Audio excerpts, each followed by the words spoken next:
Well, hey there, welcome in for more Drummer Daily. I'm Daniel Hadaway. This is episode number 160. I'm certainly happy that you're here. I'm happy that I'm here. I know that last week, if you're following along in real time, last week we didn't have any podcast episodes go up. That was by design. It was my wedding anniversary last week, and that kind of happened right in the middle of the week. And so I kind of had this space outlined as being a little break for me, and then just kind of on either side of that, taking that time off, had some other things kind of get in the way, and so I was like, you know what, I need to take a week off from posting the podcast, and so I did. But I'm back now, and I'm happy I'm here with you. So today, I was able to. I think it would have been by now, maybe 2 weeks ago. I was doing one of my drum intensives, and that's where I have someone come in. They hang out with me for a couple of days in the studio. We do a lot of work on drumming and recording recording drums in the studio, tuning, kind of everything you can imagine that goes into being a pro drummer. We kind of go through that in a really intense 2-day period. But while I was doing that last week with the guy that was here, something came up. We were talking about something else, and I ended up bringing this up, and I thought, hey, that's something really cool to share with everyone on the podcast. So that's what I'm going to do with you today. So what I wanted to share with you is this.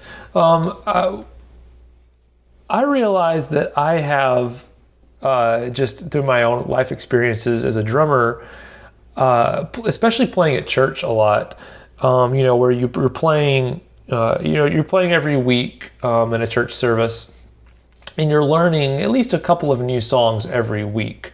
That's not, necessarily normal outside of that world. And I know there's a lot of you who listen to the podcast who don't play at church or haven't played at church or whatever that is.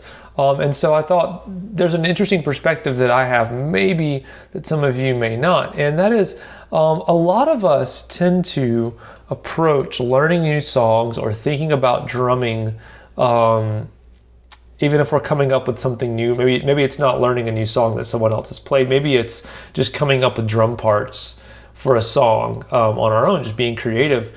A lot of us think of a drum part as a collection. So like if we're going to play a song, there's going to be a verse. Let's just say there's an intro, there's a verse, there's a pre-chorus, a chorus, then another verse, then another chorus, then a bridge, and then a chorus at the end of the song. Kind of like a basic structure of a song.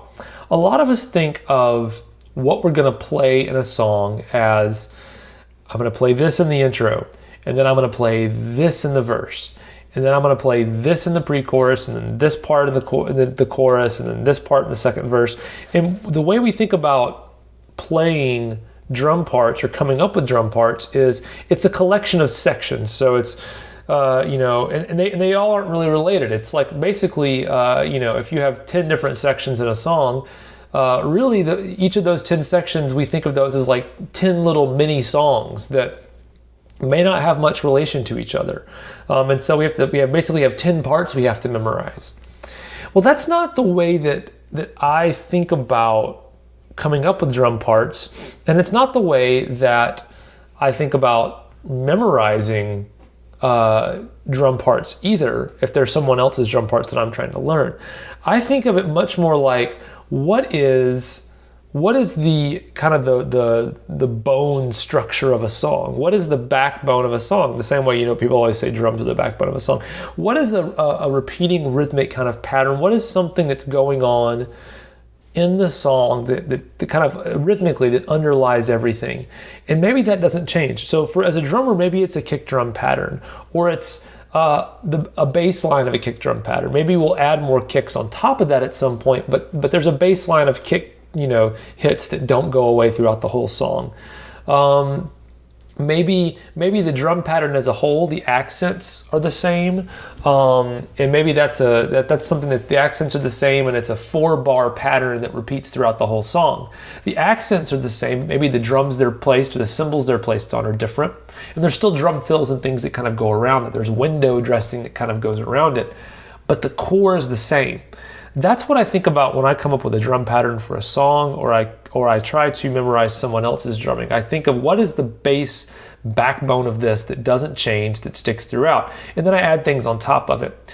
And not only does that make it a lot easier to memorize if I'm memorizing somebody else's, or even if I'm trying to memorize what I came up with for a song, but it actually, I think, makes it's more effective most of the time from a drumming perspective, from a rhythmic perspective, from the perspective of what works musically and what normally is going to be a good choice for drumming in the context of a song. It is, what is the bass line that I can lay down, and a lot of times we don't deviate too far from that. We just add a few things here on, we add some sparkle and some pizzazz on top of that bass line.